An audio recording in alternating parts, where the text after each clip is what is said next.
Parler de causes nobles. La Miss Brenda donc est avec nous ce matin. Elle vient tout droit de l'association Ladies Car. Brenda, bienvenue sur cette antenne. Merci, bonjour David. C'est un grand plaisir d'être avec toi. Oui, c'est un énorme plaisir pour moi aussi. Ouais, absolument. On sait que ça n'a pas Merci. été facile, très tôt le matin quand même.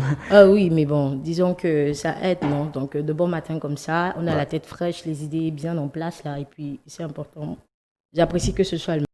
Donc, merci. En tout cas, on est là pour vous servir et ça fait plaisir. Alors, vous appartenez à Ladies Car, qui est une très belle association, qui est Ouais, donc représentée et basée en Afrique centrale, dans la ville de Douala, mais également au Cameroun est présente à Yaoundé ouais, et en Europe, du ouais. côté de l'Allemagne. Et vous avez pour vision de rénover les mentalités, avoir une jeunesse africaine beaucoup plus responsable. Ouais. Comment est-ce qu'on part de cette idée-là pour ceux qui ne connaissent pas encore Ladies Care? C'est quoi Ladies Care? Comment, pourquoi, comment est-ce qu'on en arrive là aujourd'hui? Et pourquoi spécialement Ladies Care? Ok, d'accord.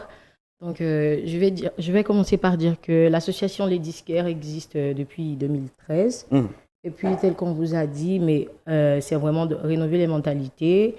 C'est vraiment rénover les mentalités qu'on fait, mais on a surtout à cœur de travailler pour l'épanouissement des familles. hum, C'est vraiment, vraiment de ça qu'il s'agit. Et puis, notre cible principale, ce sont les mères adolescentes et les enfants issus de familles démunies. hum, Ce qu'on fait principalement, pardon, c'est d'accueillir ces mères adolescentes-là. Généralement, on fait des recensements aussi, parfois dans les quartiers et hum, tout. hum, Voilà, une fois qu'on a identifié nos cibles, une fois qu'on a trouvé ces personnes, on les accueille chez nous. Et puis, ce qu'on fait, c'est vraiment d'essayer de leur trouver des parents parfois, de trouver des stratégies, de faire des formations, trouver des formateurs. Vraiment, le but, c'est surtout d'autonomiser la jeune fille, vraiment.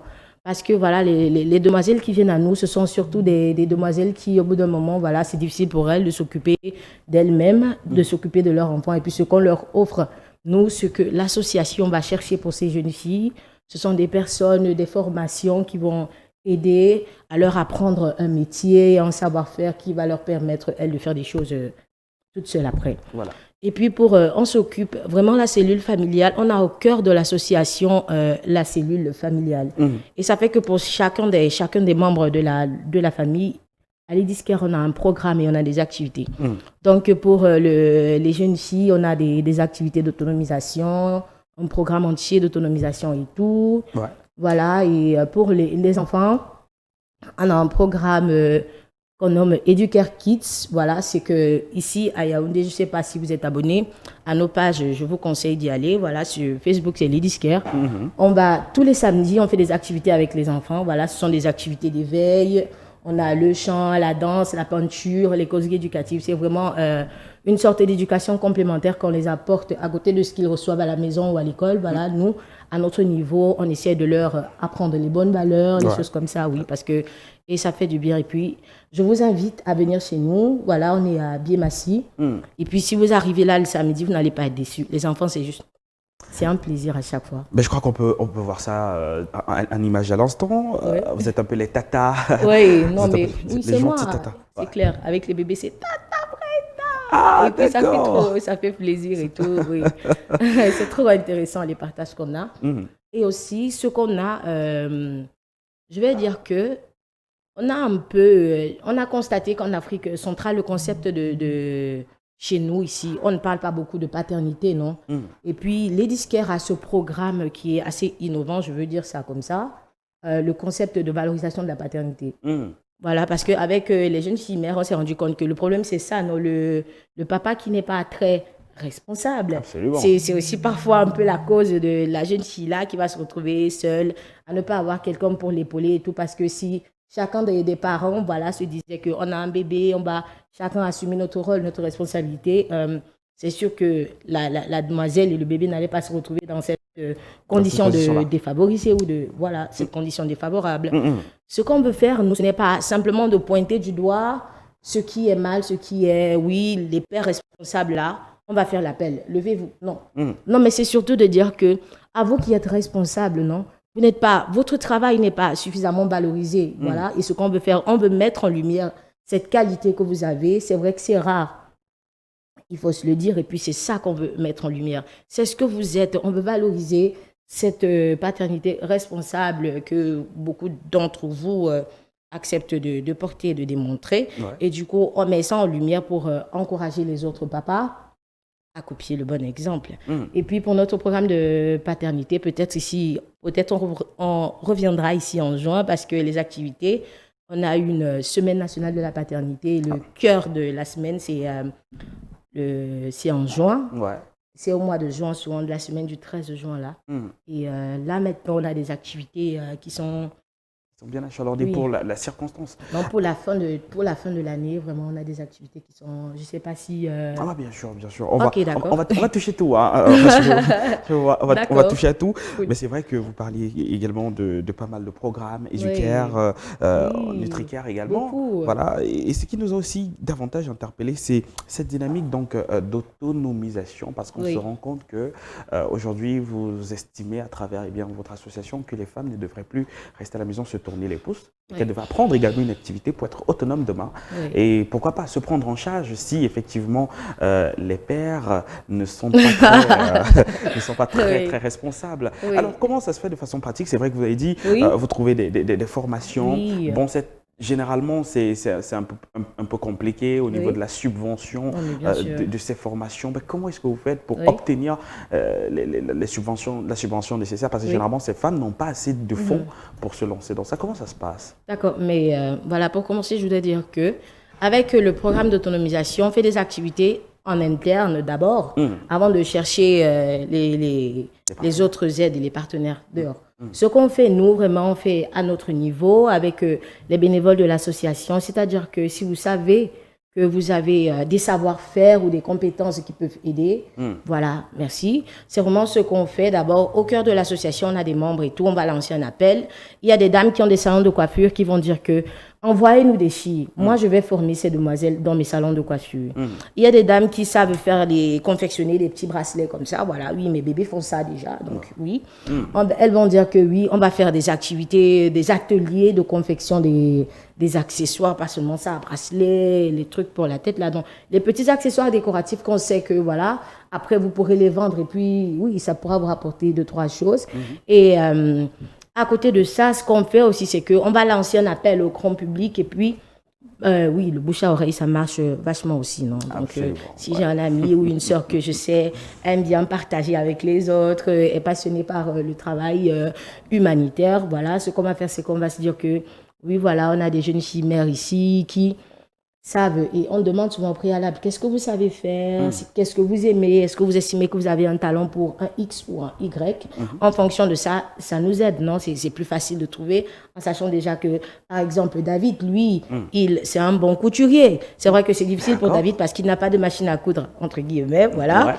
David n'a pas de machine à coudre. Ce qu'on va faire, c'est que je ne vais pas aller demander à David, ah oui, David, on va te changer en chanteur. Non. David nous a déjà dit qu'il sait coudre. Et puis, la difficulté majeure qu'il a maintenant, c'est peut-être de trouver quelqu'un.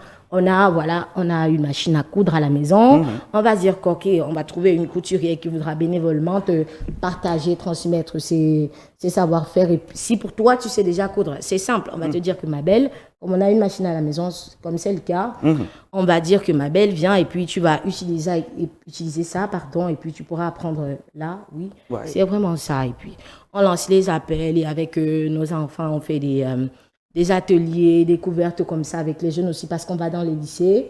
À Yaoundé, ici, dernièrement, on a fait 2 causeries au lycée de Biémassi. Et donc, c'est toujours comme ça, on lance des appels. Et puis, parfois, il y a des artistes qui acceptent de nous accompagner, qui vont dire que oui, je vois un peu ce que vous faites. Et puis, je vais vous accompagner. Donc, c'est vraiment ça. Absolument. Interne, entre nous, on s'organise et tout. Et out, on va chercher des gens pour nous aider. D'accord. Parlons de ce festival Solidarité. C'est pour bien que c'est l'événement qui s'est tenu, c'était le vendredi 20 novembre 2020 et qui portait également sur la journée internationale des droits de l'enfant. Racontez-nous cet événement. Comment est-ce que ça s'est passé? Parce qu'il se pourrait qu'on ait eu à assister à la participation de Miss Santé Littorale 2020 qui n'est pas... est une bombe. Disons-le. Comment ça s'est passé? D'accord. Pour le Festival de la Solidarité, donc disons que avec le Festisol, nous sommes comme un partenaire parce que il y a plusieurs années déjà, ils se sont rendus compte qu'on est une, je vais dire, association assez sérieuse, bien sûr, avec toute la modestie qui va avec. Ils se sont rendus compte qu'on est une association assez sérieuse et puis ils ont l'habitude de faire recours à nous Ouais. dans le cadre de leur festival là. Et ça fait que parfois ils nous demandent quelles sont les activités que vous allez faire cette année pour le festival. Et puis, ou alors ils nous disent qu'on a déjà organisé ça. Est-ce que ça vous intéresse de participer? C'est ce qui s'est fait à Douala là-bas. On a invité les disquaires. Ouais. À Douala, quand même, c'est.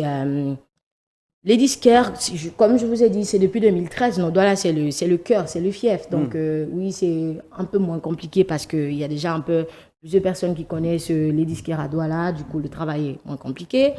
Donc, on est allé là-bas, on a partagé avec les jeunes, c'était très intéressant. Ouais. Et ici, à Yaoundé, ce qu'on a fait, nous aussi, c'était avec nos bébés, parce que pour ça, on voulait vraiment marquer le coup. On a cherché, on les a réunis comme on s'est dit comme normalement, c'est les samedis qu'on est avec nos bébés, non? Absolument. On les a réunis dans notre siège comme on a l'habitude. On a parlé avec eux des droits des enfants et tout ça. Du 20 novembre, c'est votre journée, la journée, le respect de vos droits et tout.